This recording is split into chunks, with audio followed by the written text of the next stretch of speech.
my angels. This video is going to be like a mini masterclass about the pendulum. What is a pendulum? How to use it? How to get the right one? How to make sure that you learn properly how to use it and you get the actual desired outcome. I asked you guys on my stories, were you interested in this topic and me guiding you a little bit, and you said yes. So if that's something that interests you, using the pendulum, grab a snack, sit down. It is a mini masterclass, so it may be a bit long of a video. I really want to be thorough and get you through everything. You guys know me. I'm not one of those people that will be just like, oh, this is a pendulum, this is a yes, this is a no. No. This is a serious channel. This is not for entertainment. This is not for me to get views. This is for those of you who actually want to learn and grow and expand and connect to the spirit side of self. So yeah, if you don't have the time to do it now, you can save this video and return to it later. So sorry, I want to start from a background, because a background is important. I feel it's something that many people misses these days when they start to use divination tools, talk about divination tools. Again, it's this ego urgency. Let's just do this. Let me give me quick solutions, right? No. Here we're really going to break this down. So we're going to start from really you understanding, okay, what a divination tool is and how pendulum is a little bit different from other divination tools, okay? So if you maybe watched my rod sessions that I've done about divination, and I've talked about this topic a lot, most divination tools go into a bit of a different bucket that pendulum. Pendulum and oracle cards are a little different, and we will discuss this in a moment. Overall, divination tools are sacred, ancestral tools that are designed as a tool to people who are channels. So to people who went through actual Kundalini awakening, that is something that, contrary to popular belief, cannot be forced, cannot be triggered. It's something that is on our timeline, right? In a specific lifetime, in that very specific moment. Some people are already born that way. Some people are what we call dormant vessels, and when they switch from physical karma to spiritual karma, boom, the awakening happens. But in order for you to really use divination tools, so we're going to be talking here about dowsing rods, tarot cards, runa stones, black mirrors, glass crystal ball, right? Divination tools, you need to be an awakened channel. Why? Because it is us that is truly the tool. We are the channel. We channel the messages from beyond the veil. And some of us, through our ancestral line, are linked to a specific divination tool. That's why I always say to you guys, you do not choose your tool chooses you. Your tool calls you. It's the tarot that calls you. It's the rods that call you, right? And you should not even be touching these tools if you're not an awakened channel. And it goes down to many things. First, that I've already mentioned, it's because it is us. We are the messenger. We are the channel. These are just the tools. The message doesn't come from a tarot itself or from a pendulum itself. We are the channel. We have to know how to interpret these tools. As we work with these tools, we have visions, we our clairs get activated, we have psychic visions, we actually hear these messages, we channel these messages. So it's not a tool itself, right? It's a sort of a, and I explained this to you guys, it's sort of like a scalpel and a surgeon. everyone can pick up a scalpel and try to cut through a person, right? But you need a surgeon to actually help that person. If it's just a random person, looking on YouTube's and in books how to use a scalpel, you're probably going to do more harm than good and then help. So that's the first thing. Second thing, they are sacred ancestral tools. They are tools to be respected, to be understood. They're not for entertainment. They're not for carnival play. They're not for you just to get a deck of tarot and grab some wine with your friends and see what comes through. Absolutely not. And I want you to have that deep understanding. And the final puzzle piece, so it makes sense to you why that actually is because in order to properly use these tools as spiritual teachers, whatever tools you're using, divination tools, shamanic tools, you need to be a clear vessel, which means that in order for us to properly channel healing messages to you, to really help you, to really guide you, because that's ultimately the objective of these tools and using these tools, we need to be a clear vessel, which means we ourselves would have went through a deep journey of spiritual healing, releasing the ego. We take care of our bodies. We take care of our energy bodies. We live a life of alignment. We live a life of service to constantly maintain our vessel clear. If you're just a random person, you live your life, you know nothing of true spirituality, and you grab a tarot, you grab rods, your energy of your ego will be interfering with these messages. You will never get a clear message because the channel needs to be clear. It's similarly if you have a straw and the straw is dirty, it's full of gunk and dirt and dust, and you're going to put water through it, that water is going to come through dirty. The channel has to be clear so the water really comes through as it is, right? So it's something that I want you guys to understand. And an exception to that is the pendulum and is the oracle cards. Oracle cards, it's something simpler. So I may talk about this a little bit, how to take care of your oracle cards and use your oracle cards in maybe in my stories today as a sort of a follow up. But pendulum is a little bit more difficult, but this is why I wanted to do this video. However, pendulum is still a divination tool, but it's something that anyone can use. It's a more personalized tool. It was designed to a more personal use, and it's important to remember as well, it's just like any divination tool, they're not healing tools. They're accessories on our journey of healing, right? It's not the thing, the object itself, that they do carry magic, but it's not the object itself, right? So oracle cards and pendulum anyone can use, as long as you understand certain things and as long as you know how to use these things, how to take care of these things, and how to take care of yourself. And this is exactly what we want to cover in this video. All right, so we're going to start from pendulum. Obviously you need a pendulum. I'm not going to show you mine just yet because it's in a cleansing jar, and I'll talk about this to you in a moment. So you have to start from obviously getting a pendulum.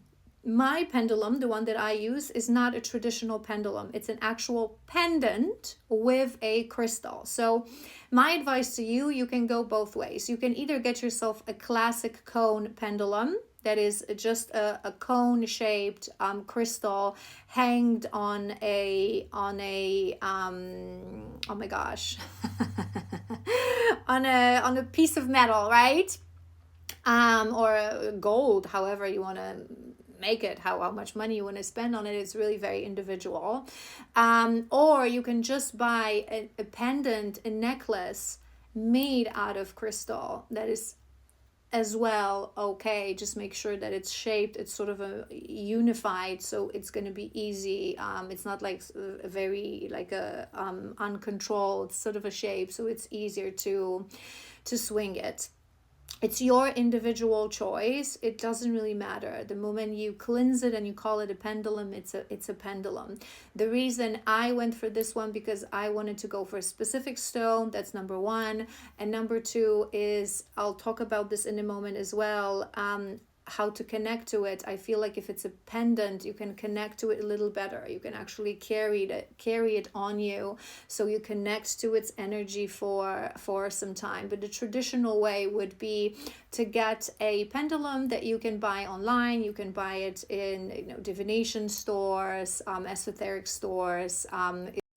So once you choose and you get your pendulum, what we're going to do is we want to cleanse it and sort of neutralize it. And this is something that you need to do as you buy it. And I would recommend doing it regularly as well. Minimum, twice a year. Ideally, again, it's going to depend how much you use it. Ideally, one thing I want to mention that came to my mind, ideally with every equinox and every solstice, every switch of a sort of a season. What I wanted to mention, that remember that the thing with divination tools as well is that pendulum is different because we can use it for ourselves, for our own guidance. But if you are not, again, an awakened channel, and someone who works with divination, is a practitioner, you shouldn't be using that pendulum to someone else, to advise someone else, right? Everyone should have their own pendulum. You can share that knowledge with someone who wants to use it, but you shouldn't be asking questions for yourself, right? This is why it's very individual and personalized tool. Unless you're a professional, again, then you can use it in your practice as well. So how do we neutralize it? There are many ways. I have frankincense here with me. This is what I'm going to use to cleanse my pendulum. You can we cleanse through smoke, right? You can cleanse it in a variety of ways. You can use sage. You can use rosemary. Palo Santo to me is more like a sort of a attracting in, but you can seal that cleanse, attracting in your energy and your spirit guides. You can use frankincense. That's what I'm going to be using today.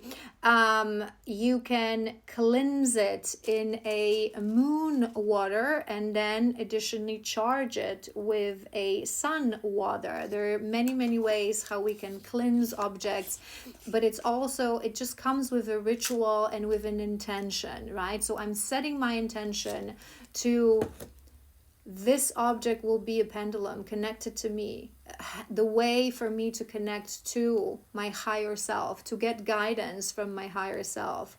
I wish to cleanse it with my intention from any kind of external energies that are not my own. So it's neutralized, right? So what we can also do, we cleanse with salt. So what I did, I have this little jar here, put a little bit of salt on the bottom, then I place my pendulum on top of it, and on top of that I placed a little bit more of pink salt, and I placed some lavender.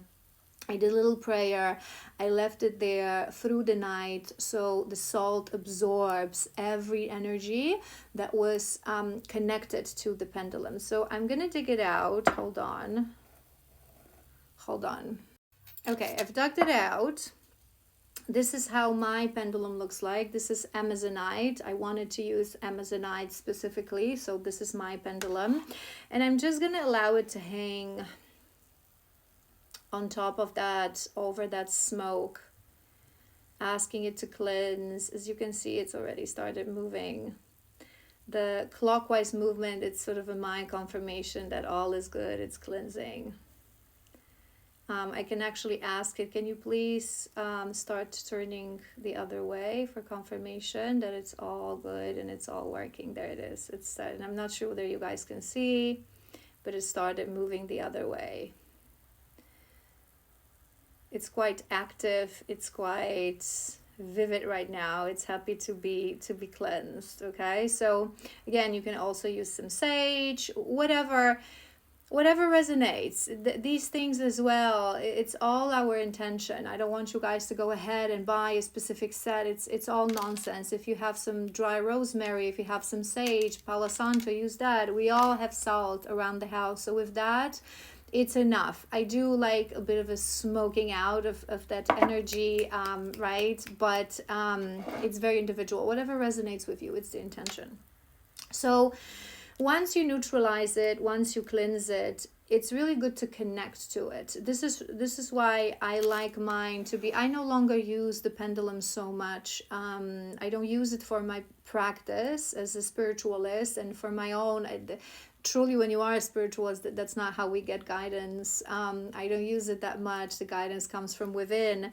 But when I was getting started, and in times when I was working a little bit more with that pendulum, I just would simply wear it. You can put it underneath your pillow for a few days, to connect to it. If you want to use it more, you can just permanently always use it for as long as it resonates as your daily jewelry. Wear it on your neck, to sort of connect to its energy.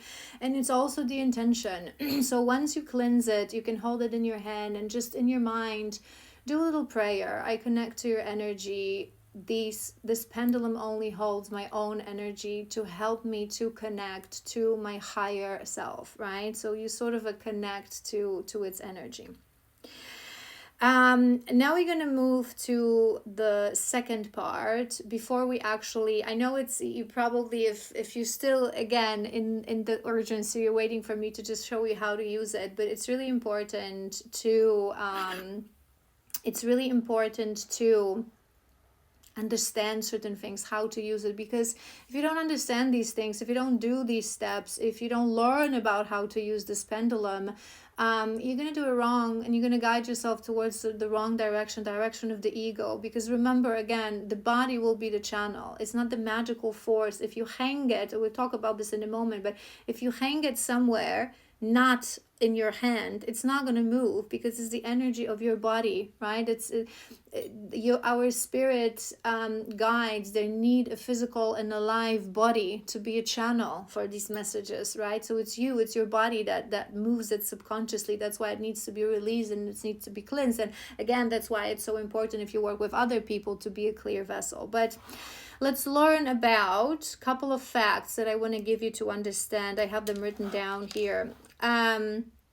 So the first part is, I already started mentioning it. You are the channel. So if you hang this on a hanger, it will not move, right? And it's important to understand, because sometimes silly, logical, skeptic people, they will say ridiculous things, especially when I use as well my rods, that, oh, you're swinging, you're moving. Yes, because it's my body as a channel. What did you think? That it's a magical object that's going to fly on itself? It's my body. It's my body as a channel. The object in my hands becomes an extension of me, whether that's cards or rods or pendulum. It's me, it's my body. We're the magic here, right? Duh, right? So you're going to hold it, and it's your body that is a channel. And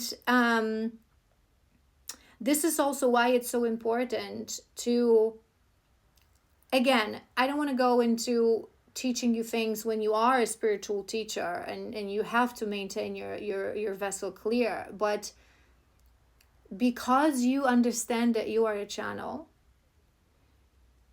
remember that you cannot use the pendulum and expect to get real results if you are in a moment of big distress, if you are in a moment going through a heavy ascension, if you are in a moment of being overwhelmed by an emotion, right?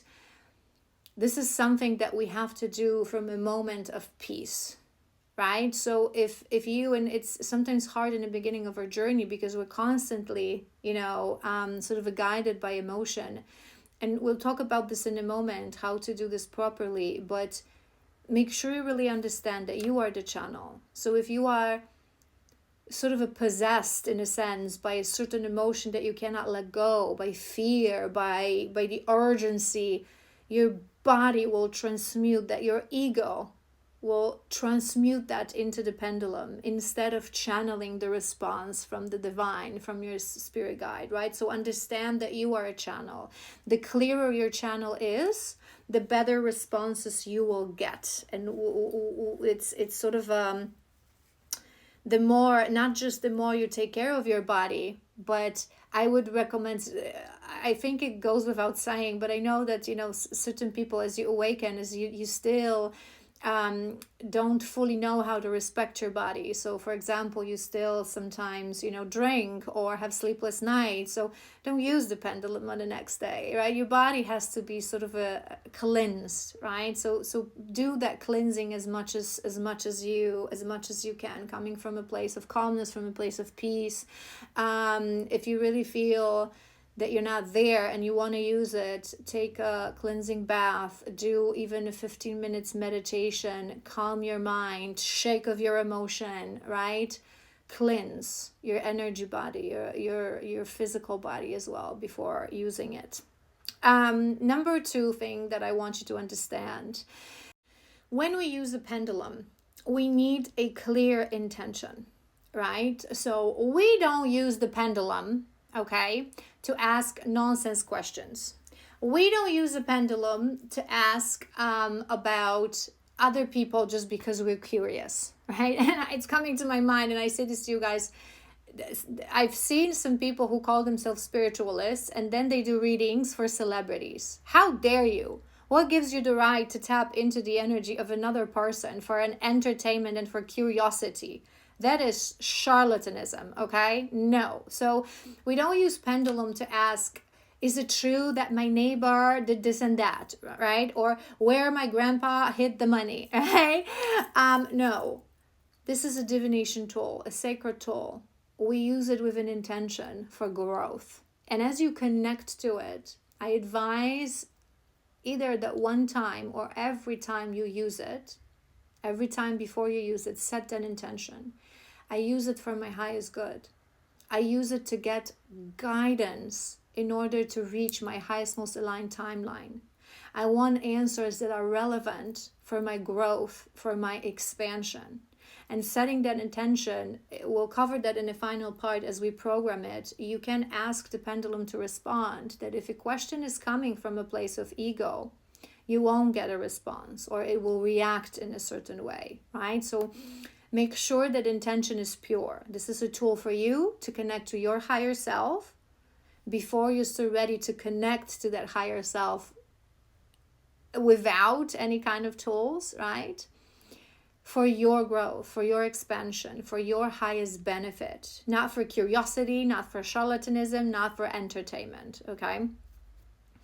Next thing is to understand really how to use it. So again, we mentioned that it is for guidance. Number 2 thing is that you need to ask clear questions, right? You need to ask clear questions. So obviously this is a yes or no kind of a question. You can have an option that is maybe it's yet unknown. Again, I will show you in a moment how mine is programmed. It's also something very individual.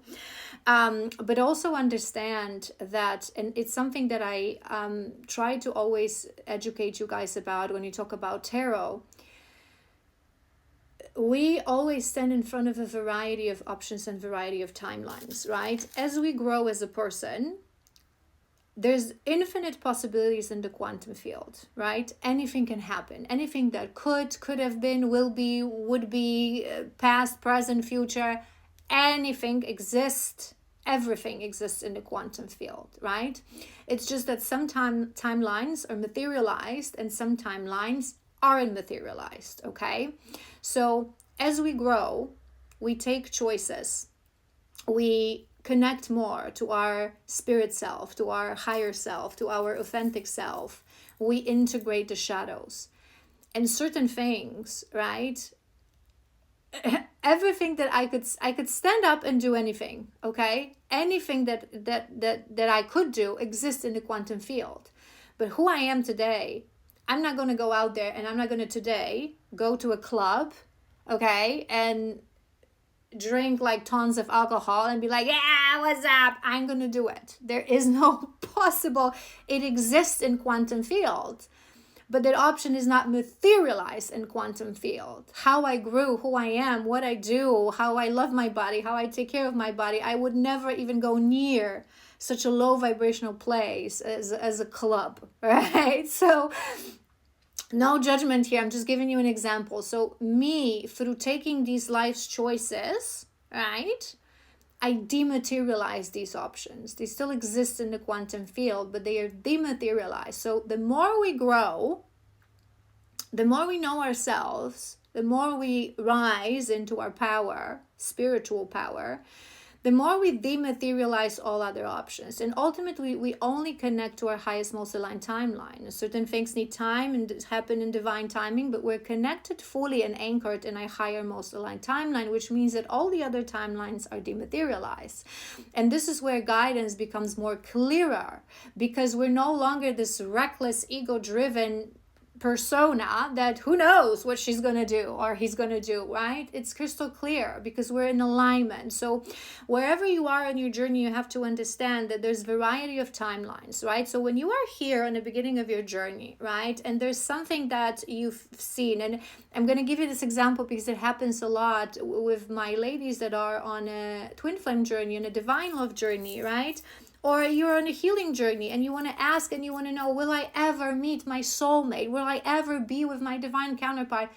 You guys, you cannot ask these questions from here to here. You have to ask this question properly. So you can, for example, ask, is it on my highest, most aligned timeline that I will meet a higher soulmate, or I will be in union with my divine counterpart? Then you're going to get a yes or no. And if it's a yes, you can ask, can I receive guidance how to get to that highest timeline?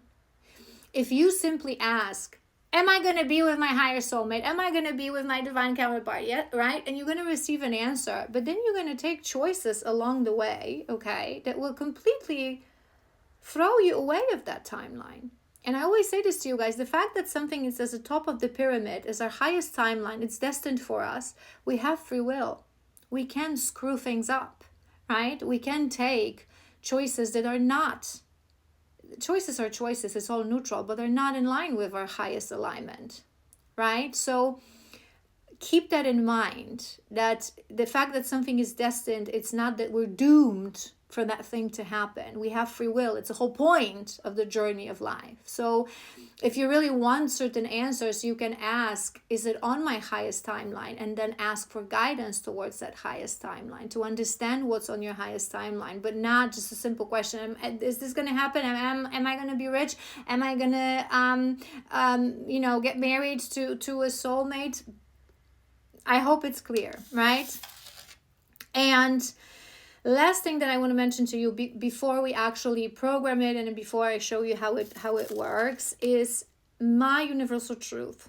What I teach you guys. This is, again, a sacred ancestral tool. A tool designed to connect to what's beyond the veil, to your higher self, to spirit, to source, the quantum field. It's such an amazing, beautiful thing. It's not something that you should be doing when you're crying in your car and you just want a confirmation as he's going to return. Use it with respect. Use it as a ceremony. And of course, you don't every time as you start to use it, as you grow as a person, you don't necessarily going to have to set up a whole ceremony every time. But in the first years of your journey, yes, you'll have to. And I'm someone who teaches you guys, it is my perspective, but life should be a ceremony, right? And these are sacred ancestral tools. And sometimes when I see people, especially with tarot, that they film videos like they're sitting like in the middle of a beach and the cards are flying around and they shuffle these cards that they're like all ruined and that they're all, again, I'm not judging. I just thought of one great reader who sometimes does reading in his car, and it's fine. He's an amazing, beautiful soul, right?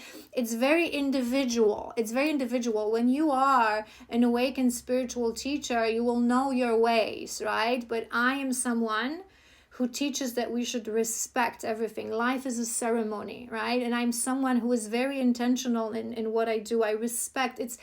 It's also this example, like I don't eat, I dine. When I want to eat, I don't just get a scone and eat it in a box or in that paper bag, right? I don't just, when I order pizza, I don't just say sushi, I don't eat it from a box. I get my grandma's china. I get the most beautiful plate that I've bought for myself, right? And TK Maxx, because I love it. I light up a candle, I set the space. And yeah, it doesn't mean that, every now and then you feel down and you're on your period and you're going to order pizza and eat it from a box in your bed. It's fine. But overall, it's the intention. It's how we're nourished from the food. It's the intention we put in it as we prepare it, as we dine, as we set up our space. Life is a ceremony. So to me, when you want to talk to spirit and you're sitting in your dirty car and you're shuffling your, all like ruined cards. Like, I don't even shuffle cards like this. You guys know what I mean. They break. It's like, how? No, no. Respect. And I like to give this example, and literally this is the only thing, okay? The only thing that religion gets it right, okay? When you go to a church and you see that priest working with that cup, how the hell do you call it? Sorry, I have no idea. That's supposed to serve Joshua's blood, wine, right? See how they treat it. It's sacred for them. They clean it with a clean, just polished, ironed cloth that they put separately. Then they put it in the box, and then how you call it, I'm sorry, I don't know these names, the container, they store it. It's sacred. And to us spiritualists, it's same thing with divination tool. It's sacred. It's not just, I don't know, a butter knife that you use. No, it's a sacred tool. So treat it with respect. So as you start working with your pendulum, sit down on the floor, set up your space, light up a candle, grab a cushion, put some music, do a gratitude prayer, call in your spirit team, light up some incense, prepare yourself, maybe take a bath before, or at least like a cleansing shower. Do maybe a 5-10 minutes contemplation, meditation. Use it as a ritual, especially if you're just getting started. Because if you start to treat it the way, I'm here about my day and now something happened and I need a quick response, so I'm just gonna it's urgency. You're promoting urgency. And again, remember I said that there are some good readers, right? It's all within the intention. It's all within the intention, right? So if your intention is that, I don't know, a person you're connected to, they just texted you and you need to know their urgency. Spirit knows no urgency. Spirit is relaxed. It's eternal. It's the ego that pushes, that chases, that raises, that wants the answer now, right? So remember that. All right, let's move, because we're already I feel 30 minutes in. Those of you who are still here, you actually deserve to use the pendulum, so congratulations. Okay, so now let's use let's learn how to program it. So you have your pendulum. Find your perfect way where you're going to grab it. Too close to the pendulum, to the crystal, it's not too good. It's not going to have the swing. If you do it maybe too far, it's also going to be a bit. So I would say, hold on, I would say maybe, what is it, 15 centimeters, is it? Something like this. So it has so you have a good grip and it moves. So what you're going to start with, I'm not going to going into details explaining to you guys the why right now. It's related to the left side and the right side, the masculine and the feminine, because I don't want to explain this, because this video would be freaking 2 hours long. But what you're going to do, I hope you can see it, you're going to hold it in your dominant hand, and the other hand you will touch your head. You will start from the right side of your head, and as you touch the right side of your head, the pendulum should start turning clockwise. So let's go for it. It's turning clockwise. Not sure whether you guys can see it, but it's turning clockwise. Then I'm going to stop touching and it should stop. My hand is shaking, so I can't. I'm one of those people, I couldn't be a surgeon. My hand is always shaking. It's sort of a condition that I have. But I hope you can see that it's a different kind of a shake when it shakes from me shaking, and it's a different kind of a movement when it's moved on its own. So now I'm going to touch the left side of my head, and it should move counterclockwise.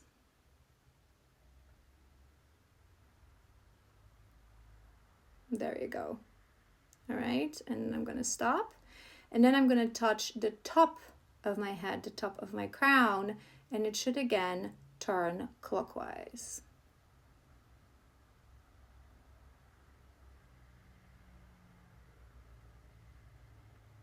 All right, perfect. So if it does this, it means that it's in sync with you, with your inner energies, right? Again, I'm not going to go into details. It's a whole different topic. But if it does this, it means that it's in sync. You can use it.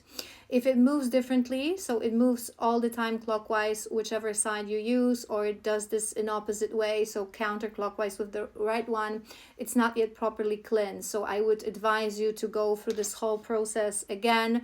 Another day, do it 2-3 times if needed. And if it's still not working, it may be that you yourself are surrounded by a bit of a negative energy. You have some energetic load that you need to cleanse. So you would probably need an energy body cleanse. If you're someone that you work with me on sessions, if that happens to you, let me know on the next session and I'll give you some tips, or message me and I'll give you some tips how to cleanse your energy body. Or we can look into it in a session. So when it moves properly, now you're going to program it. So what you're going to do is you have to ask the pendulum how it moves for yes and how it moves for no. It may be different. It may not necessarily be. To me, this is logical, like yes, and this is a no, because this is how we shake our head. But I have a good friend of mine that I taught her to use the pendulum, and it's reversed for her because she sort of went into this Indian kind of a yes and no, so it's reversed, right? So you're going to ask the pendulum, can you please show me a yes? Thank you. Can you please show me a no? Can you please swing a little harder so they can see? Thank you. Remember to say thank you, to close it every time so it stops moving before you ask the next question. I also have a special program for my pendulum. So I say, hold on, let me bring it a little bit down. If I ask a question and the answer is, oh my God, I cannot believe you asked this question. You're ridiculous. This is a very ego-based question and I don't even want to be bothered as a spirit to answer, okay? Ask again. It starts turning clockwise. So show them. There you go. There you go. Big circles for very ridiculous questions. There you go. He loves mocking me. All right. Thank you. And then you can have one more sign if you wanted to respond in case there is no answer, right? So show me what you do if the answer is unclear. Do you see what's happening? It's sort of, it's not moving, but the cord is sort of shaking, right? So this is for answers that you ask. It's not yet known. It hasn't yet been decided, right? So I'm going to ask a few questions, and I want you guys to really understand how we should ask these questions. So we often ask about love, soul connections, right? If there's someone on your mind and your heart needs confirmation, is this person really someone who is my soul tie? You can ask that. Is this my soulmate? Is this my twin flame? Although you know that these are labels, they mean nothing. But if you need that confirmation, right? So the fact that someone is your soulmate, remember what I said about timelines, we can screw it up. Destiny is not that we're doomed for it. We have to take actions. But you can ask these questions, right? So I'm going to give you an example. Okay? How we ask these questions. Is a person on my mind my true divine counterpart? It's a yes. Now, if I'm going to ask, is this person being part of my life part of my highest, most aligned timeline? It's a yes. Now see what happens if I ask a stupid question. Are we going to be together forever? It's going in circles because it's a stupid question. No one knows the answer to that question because it depends on your actions. What are you going to do? Are you going to choose fear? Are you going to choose love? Are you going to choose alignment? Do you know what I mean? I hope you do know what I mean. And the last thing that I want to mention to you guys is that ultimately you use it for your greatest good, for guidance, but you have to detach from these answers, because sometimes, especially people who are in the beginning of this journey, you're going to be using this pendulum a lot. What's going to happen? What's right? You may be transmuting your own ego energy into it. So always detach. Always detach. Just like from anything. Connect, trust, don't detach, don't attach, and use it for your greatest good with a good intention. Use it for your highest alignment. I hope this was helpful. I love you so incredibly much.